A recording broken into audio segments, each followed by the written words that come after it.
Hello everybody, welcome to the 2024 Labour Conference. Loads of you have so many questions about politics. Should we be involved? Should I be voting in the political fund ballot? If so, how should I vote? We are going to bring you news of motions, news of interventions, news of our delegations. We're going to let you know exactly what goes on here. Enjoy the show.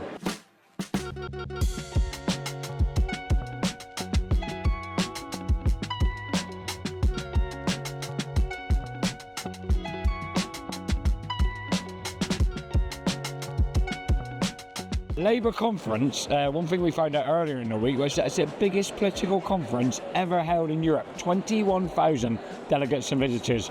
Let's speak to some of them. If you were to think of your local postie, what words would come to mind? Friendly. Bloody love my local postie. He's amazing. He's fantastic. My flat is a mess. The buzzer doesn't work, so he can never get there. So he's fuming with you, is he? Well, probably. I would hate to feel like his job is in danger or his working conditions are harder or anything like that. I would like him to continue as he is. I love my postie. I know my postie. And during summertime, if it's too hot, I'll offer them drinks. So I love my postie. They need to be listened to. I've just had a little boy and he sees him every day, says hello to him. He's the same with our neighbours. And I know if you look to one of my neighbours, in fact, he's an elderly woman who lives on her own. He's a lifeline for her. If anyone's ill, he's going to be there and notice anything's different. Yeah, it's a pillar of the community. I always think about the weather and how difficult it is going out in weather like it is today, and what a commitment it is to public service. The service is exceptional and posties have real pride in the job, and I think that comes across.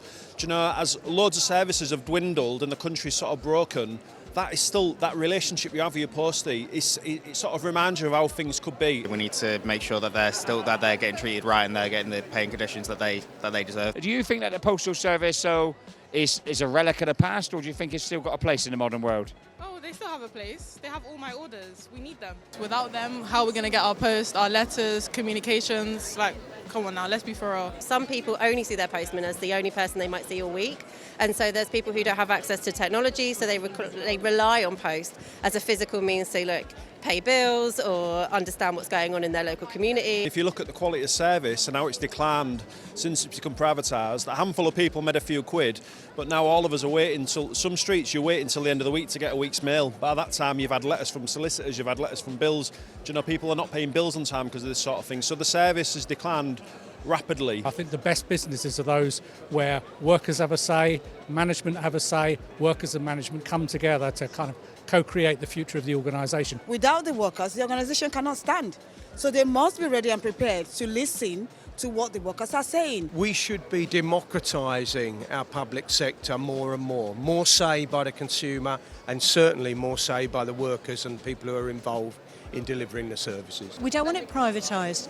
You've got enough to put up with. Everything that you've been through, everything that posties have had to put up with, absolutely 100% support you. We need you. It's worked well till now. Why mess with it, effectively? Workers get worse conditions and, we get worse service, and it's like, I think, the workers, the workers do need to say in any part of this deal. There should be proper negotiations and consultations with members, but also with communities that need a postman and need a postal service. We just need to make sure that this is kept in the interest of the public and not just for profit. Unions play a very important part in, for working class people, and they do a good job. I think without unions, then we can forget about everything. I feel confident we're going to get legislation of some sort. I don't think it's going to be perfect, but I still think that, trade unions, it's still kind of all to play for. I mean, if you are at work, you need your union to be able to campaign on all the issues that affect you. Not just those in the workplace, but the wider issues as well. That's why you need to vote yes in the political fund ballot. I want to be able to send a letter tomorrow. I should be able to do that for the Royal Mail. And the fact that it's not talked about enough, I think, is an actual national disgrace. So any sort of move or attempt to turn the tide back on that, I'll be supporting 100%. One of the really, really big figures of the 2022-23 Royal Mail dispute was MP Darren Jones. Who can forget those epic select committee takedowns of then Royal Mail CEO Simon Thompson? So this week when your ballot papers are landing for the political fund, who better to set out the case of why you need to vote yes? It's so important to vote yes in the ballot for the political fund because it means that the CWU has the money to be able to campaign on political issues. And as we saw in the dispute with Royal Mail, the work that you guys did with posties across the country, but then coming into committees in Westminster and really allowing me and others to be able to hold power to account on behalf of workers across the country comes from your ability to have the money to spend and organise on that basis. Without it, we would be weaker. So I would encourage everyone to vote yes in the political ballot. Political funds are important for candidates across the country, and the work that you do to campaign for change. And the New Deal for Working People is a good example of that. For years when I was chairing the Select Committee, there were so many examples of workers being exploited on exploitative 0 hours contracts, or not just getting access to the rights they have at work. And we're going to improve that as a Labour government. And that will come because we're organised, because we win, and because now we're in power, we can make a change. We were very clear in our manifesto about our commitment to the universal service obligation, as well as to Royal Mail, and of course adjacently to the Post Office as well. And those are both examples now of organisations that we have to get back onto sustainable footing. People know that requires change, because whether it's a change in leadership or a change in the way we work in our communities, where posties play a huge part of people's local communities, we've got to be able to improve and get it back onto a sustainable footing, and that's what we all want to deliver now. Karen Rose, our Deputy General Secretary for Telecoms and Financial Services, and we are so proud to announce our newly elected National Executive Council member for the Labour Party. We sat down to ask Karen what's that's like and what the conference has been like. We've got a great delegation here in Liverpool, as well as the one we had in Brighton. They debated the issues. We've got a lot of hot topics on the agenda. First time that Labour have been in government for 14 years, and really, really important conference for us, particularly with some of the stuff that's, that we want to see this government deliver. What we've actually seen here this week, particularly from the trade unions, is the trade unions making sure that they are going to hold the Labour government to account. So all of those promises that the Labour government have made, there's been lots of attempts to make sure that they are accountable for those, and that they don't forget what they promised to deliver, and that we see those things in action. So things like the Employment Rights Bill, which was promised to the trade unions within the first 100 days of government, well, we are waiting to see what that looks like, because obviously none of us have seen the words. The clock is ticking. The government is saying that they are going to deliver that, as promised, within the first 100 days. It is a hugely complex process, but that is one of the first things that we hope that the Labour Party is going to deliver on, and one of the first things that the trade union wants to see. But there's lots of other issues, major issues. Things like the winter fuel allowance is really causing a lot of argument, debate, disagreement actually, because people are unhappy about the fact that the government have chosen to do this, and so there's been lots of discussion, or there's been mention made of those things in, for example, Rachel Reeves' speech yesterday, talking about the reasons why they've had to make these decisions. The fact that there's this great big black hole, 20 billion black hole left by the Tories, and the fact that Labour now have got the job of ensuring that the economy is stabilised, that they have the opportunity to grow the economy, but at the same time they've got to be cognizant of the fact that there's this great big black hole in the finances. And what the government is saying is that means some tough choices. But of course there's always going to be disagreement, because everybody always wants the cuts to come from somewhere else. So a lot of the debate this week has been about some of those disagreements. Our political fund gives us the ability to lobby, right? Lobby government, or whether actually it's a Labour government or even when it was a Conservative government, we always need to have the funds to be able to launch campaigns, to do that lobbying, to argue for the things that are really important, not just to our membership, but to working people. So that affects our members' families, their neighbours, the people they live across the street from. A lot of the stuff that trade unions do is not just about workplace representation for those members, it is the wider stuff. And if you look at the history of the trade union movement and some of the most important things to the public, things like the NHS, that actually was delivered by a Labour government post Second World War, but it was actually something that the trade unions had the infancy of in things like the miners' hospitals, for example, that were kind of created by working people, by miners and the miners' unions. So forever, really, since the birth of the trade union movement, we've always been very active in bringing forward the arguments that will deliver legislation that makes things better for working people, for ordinary people out there. And that's not just our members, it is for their families as well. But more specifically, for our members, some of the things now are really, really important that we need to do in holding this government to account. I've mentioned the Employment Rights Bill. That's one of the things. But, there's the advent of technology, for example. There's AI and there's all of those things. And we really need to get in front of that, because some of that stuff, the protections that we need for our members to protect them from surveillance in the workplace and those tools, right, that could have the capacity to be detrimental and to cause inequalities, those things are going to need legislation to bolt it down to protect workers. And that's one of the things that we need to lobby for. And then, of course, there's the issue of Royal Mail, which our members working in Royal Mail are going to be hugely familiar with at the moment, about this, the takeover.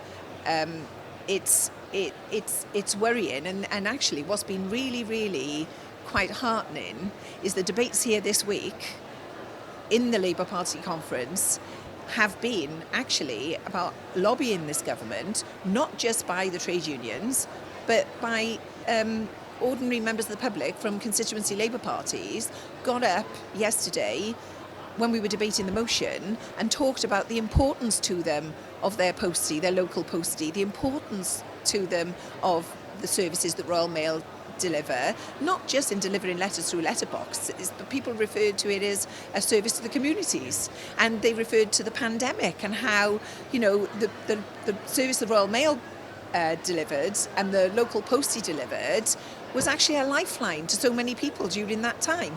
So these are things that we need the political fund to be able to continue to have those debates of, and to hold government to account, and to make sure that workers' voices are heard, because you'll always have the business lobby, and they'll always throw a load of money at it. The only way that we can throw money at it as a trade union is for our members to be paying into that political fund, because basically that's the only way we're allowed to spend money on that type of thing. We are hugely proud in the CWU of our members, who, as you say, are either local councillors, some of whom are MPs that have newly been elected in this term. And those voices are really important, not just from our voice when we have the opportunity at this conference, but those people are our members that we have helped to develop, helped to get elected, using the political fund, really good reason for having it again. And those are ordinary people who have done the jobs that our members do, and they know what it's like to work in our industries, whether that be in the telecoms and financial services sector or whether it's in the postal sector. These people understand those things. They are now in Parliament and they bring that experience with them, and they get to lobby day in, day out then on those issues that we raise with them on behalf of our members. It's really, really important, we feel as a union, that all areas of the UK are represented, and this political fund ballot is a great opportunity for us to make the case on that point even more so. So we sat down this week with two of our representatives from Scotland, and they told us why you should 100% be voting yes in the forthcoming and ongoing political fund ballot. The importance of voting yes in the ballot is to allow the union to continue its work in campaigning. It's not about the Labour Party, but it's about ensuring that as a union that we can continue to campaign on the issues that affect our members.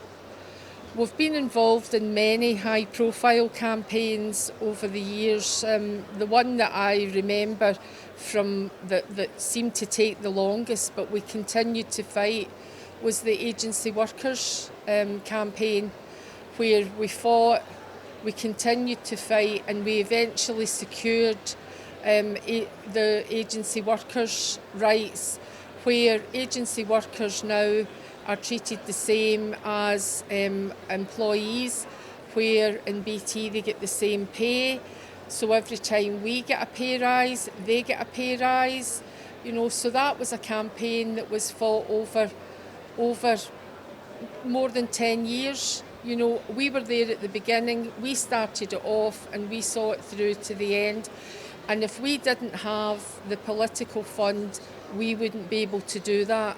In Scotland, the political work is becoming more and more important to the campaigns that we do. Currently, we've got a few campaigns: dangerous dogs, low-level letterboxes.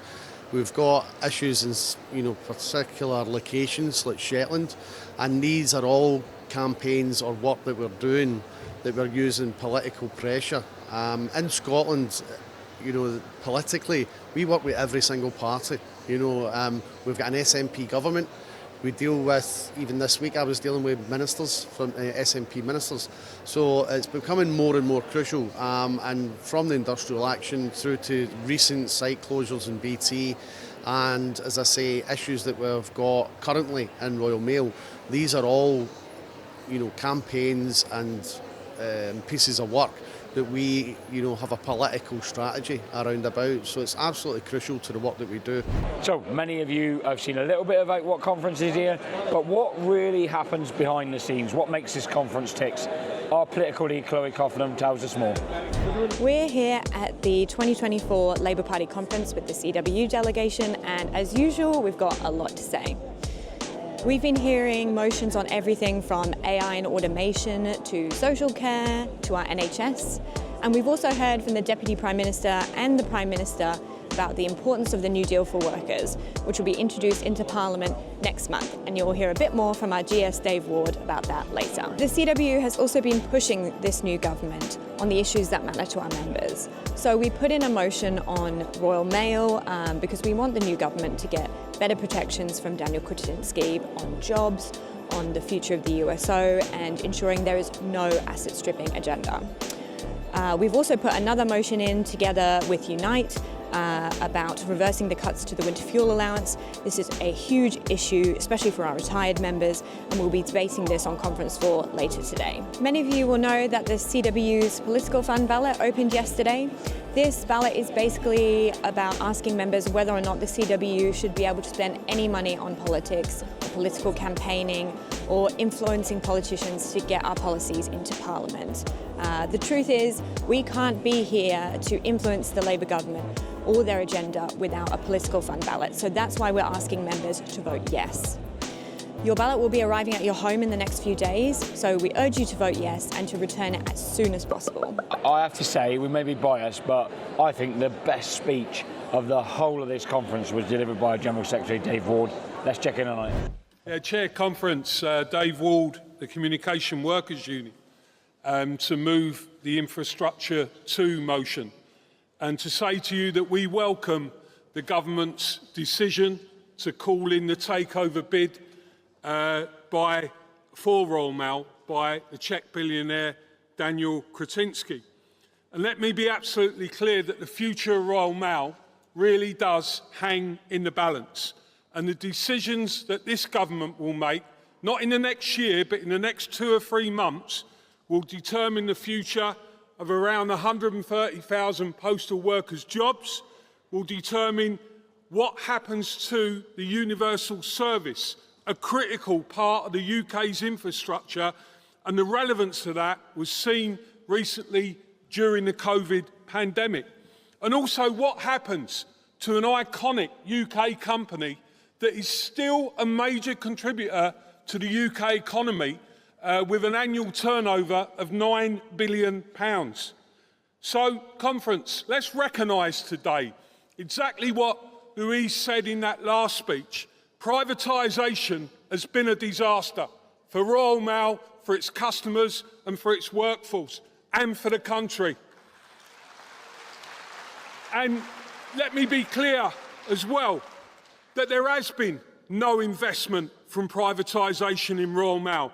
There has been absolutely no innovation, no serious growth strategies, just ripping off the public, ripping off the workforce, lining the pockets of shareholders and rewarding, above all, a failed leadership team that have destroyed the service deliberately so that they can claim that USO reform needs to happen for short-term financial gain, and at the same time have viciously attacked their own workforce. So, look, this is the last chance saloon for Royal Mail.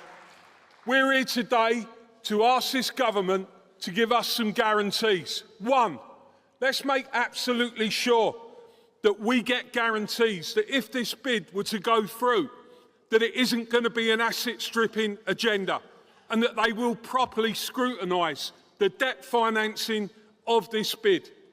Two, that any decision on the universal service cannot be left to Royal Mail's current and previous leadership who have failed this business, or Ofcom, who have brought about with their failure to protect the USO the demise of the business. You can't leave it to them to stitch up Royal Mail. The government have to make that decision in consultation with workers and the country.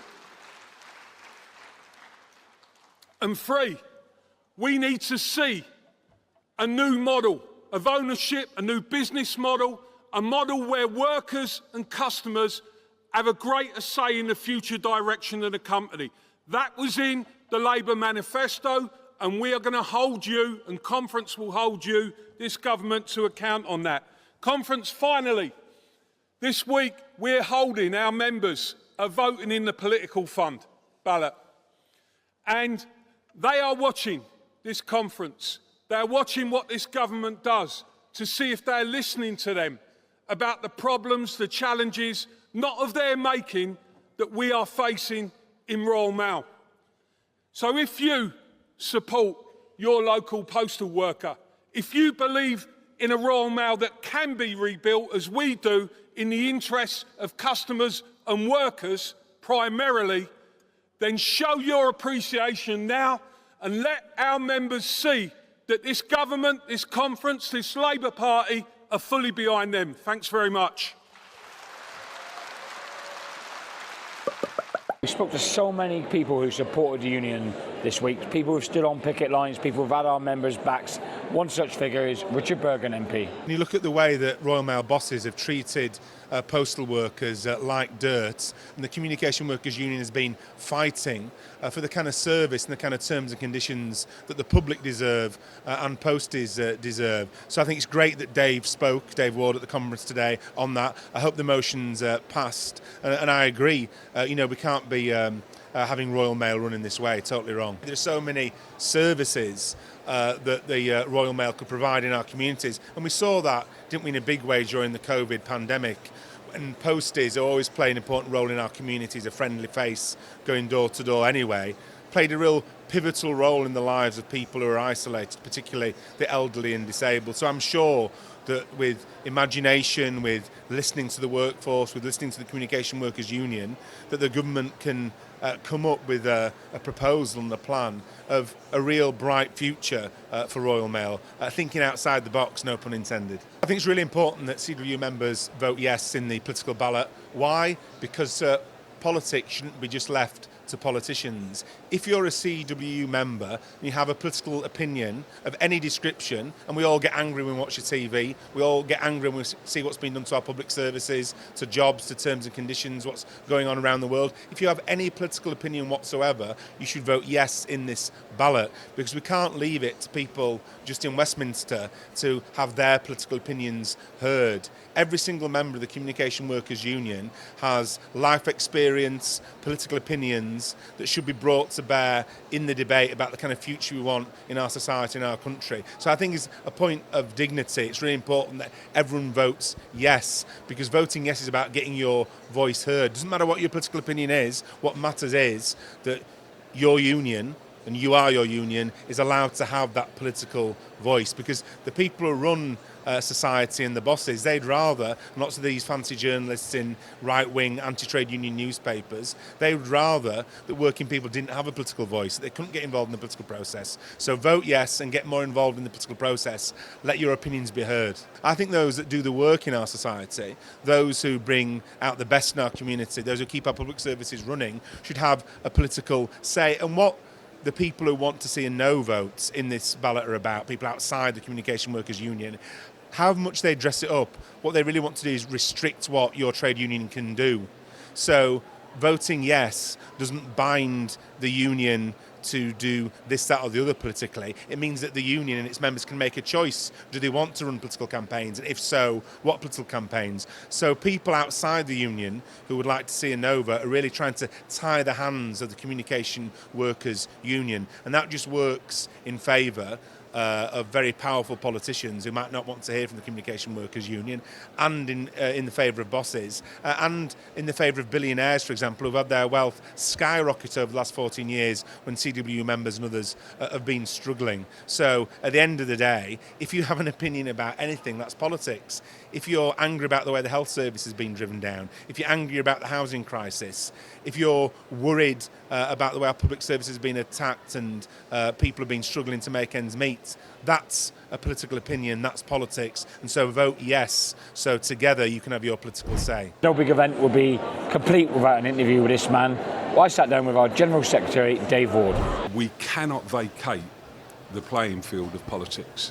It would be absolutely madness to do that. It doesn't matter what political party you support, that's not what this debate is about. It's about whether or not you vacate that field and allow businesses and big employers and big institutions to dominate all of the big decisions that set the parameters of how the world of work operates. And we can't do that. The trade union movement obviously affiliates a lot of the unions to the Labour Party, but in all of that, it's the most democratic money. We pay an affiliation fee, we get a right to put forward our views on decisions, and we use that all the time with our members' jobs in mind. The Royal Mail motion this week and the winter fuel allowance, cutting the winter fuel allowance, our retired members have shown their voice in that, and we're here to represent their views on that. This particular political fund ballot that comes around every 10 years and is likely to be scrapped by this Labour government with some of the commitments they've made, but we're in that 10-year timeline, happens to be this week. This political fund ballot is one where we're right at the heart of some of these issues now. We will know in the next few months what is going to be the future of Royal Mail. We will know how we're going to deal with the future of the post office, because that's going on at the moment. AI, we've got to get in there now and start talking about how we protect our members. Our members are not always subject to surveillance in a way that bears down on them. So, this is the moment.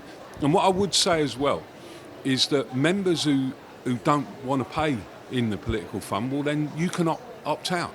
Now, I'm not encouraging people to do that, but that is the reality of it. It's totally undemocratic, in our view, to have a political fund ballot that was put in by the Tory government to stop trade unions defending their members' jobs, to then suggest that somehow this is about, just whatever political party you support. It is not about that. It's about giving a voice to workers. I would also add, a lot of the stuff that we do as a CWU is done through our branches, our regions, and we give them autonomy to support local projects, local community issues, and the fund is used for that as well. So, there's only one sort of serious way of putting this really is you've got to vote yes in this political fund ballot. Our union has a policy that we've agreed where we don't give money to the central Labour Party outside of the affiliation fee. So in the recent general election, we didn't just hand over money from the political fund to the centre of the Labour Party. What we do is support MPs who support our members. And that has been the policy that the union has followed. That's what we've done. And that's why, it certainly is about all of those other things. We support a project around something called community wealth building, which has a direct impact on how you grow economies. And it's a bottom-up version of how you grow an economy. Very similar to some of the things that have been said here this week about the need to change the way the economy operates. If you're not in that world, then you are not in the best position to support, enhance and defend your members' jobs. The way that every political party's conference operates is they want to gain some control over the agenda, but we're not going away. And we will win that vote on Wednesday. And that then gives us the platform to campaign against that. And I would say to people, even when they hear some of the stuff where all governments say, oh, well, a conference might have decided that, but we've got to deal with it a different way. The campaign starts at that point to reverse that decision. And we never let go of that. And I believe that the government eventually will play back towards pensioners, hopefully in this budget that's coming up, and that we can force a different position on this going forward. So that's what we're here for. It's not about you all agreeing, and I hope our members understand that. It's about representing the voices of our members. So we've had retired members writing into us saying, like, this is outrageous, we agree with that. I've done lots of media this week making it clear that we don't see any justification for what Labour have done. That's not to say that they haven't been presented with some very, very difficult circumstances and huge challenges. Everyone knows that. But they had different choices they could have made. We'll continue to push for that. And that vote, even though it's on Wednesday, which is disappointing, is still very important. We're at another critical stage with Royal Mail. We're in a position where in the next few months decisions will be made on the future of the company, whether or not it's owned by the Czech billionaire Daniel Kretinsky, and also decisions on the future of the USO. So, we're here to say to this Labour government, you've got to step in. You've got to make sure that you support our members, you support customers, and you support the future of this company. Our concerns, and we'll talk to our members a lot more about this in the coming weeks, about the Kretinsky bid, are really about whether or not this is for real or whether it's an asset-stripping agenda. And what we are definitely of the view is that the contractual obligations that have been negotiated as part of the bid between Royal Mail currently and Daniel Kretinsky's EP group are not strong enough for us. So we're looking for stronger guarantees. Our motion said to the Labour government, you need to step in and demand those stronger guarantees as well as call in the bid in, which is what they've done, and we welcome that fact. Secondly, on the USO, we've made a very clear position now that Ofcom and Royal Mail, who in our view have both abandoned the USO, and I think it's been deliberately done by Royal Mail in particular to gain short-term financial positions with no long-term strategy for the future. That's where, look, had we not gotten in the first case, they would have been pushing for 3 days a week delivery. Our members should know that. Royal Mail, don't believe what Royal Mail are saying at the moment about this. They would still love to get Royal Mail in a place where it's just a parcel company, it's branded Royal Mail, but it's delivered by a gig economy workforce. That has been their objective for a long time.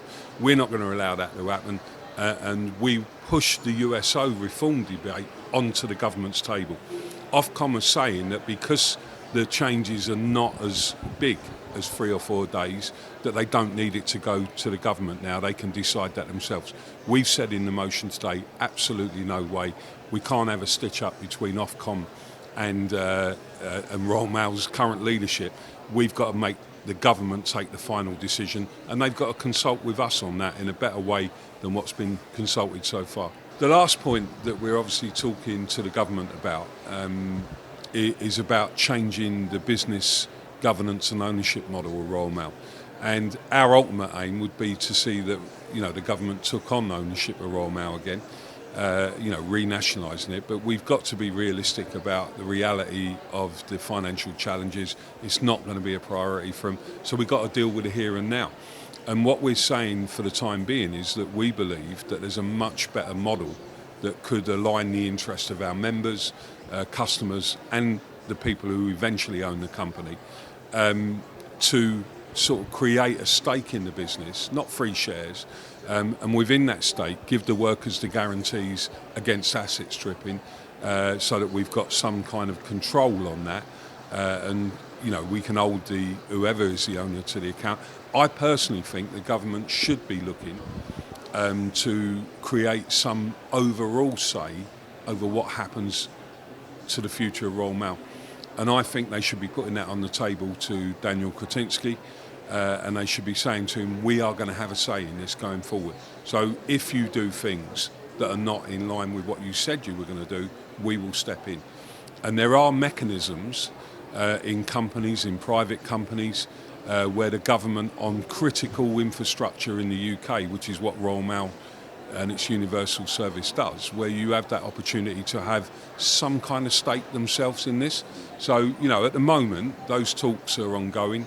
We put that into motion, and we think that that is essential to build a future successful Royal Mail. Final point I'd make is that, I don't think we can believe anyone out there that the current board of Royal Mail, the current leadership, the previous leadership, they ain't really changed and they're just continuing. And the reason for that is they haven't got any ideas about the future.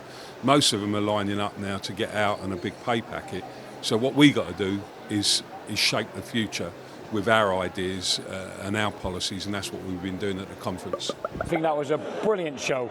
You've got to know the ins and outs of the Labour conference then, and with the political fund ballot being ongoing, you now hopefully know more about why it is so important you vote, firstly, and you vote yes in that ballot, secondly. That's a brilliant show. Thank you to all of our delegates who have been outstanding. Thank you to all of our staff who have been brilliant too. That's all from us at the Labour Party conference. Keep the faith.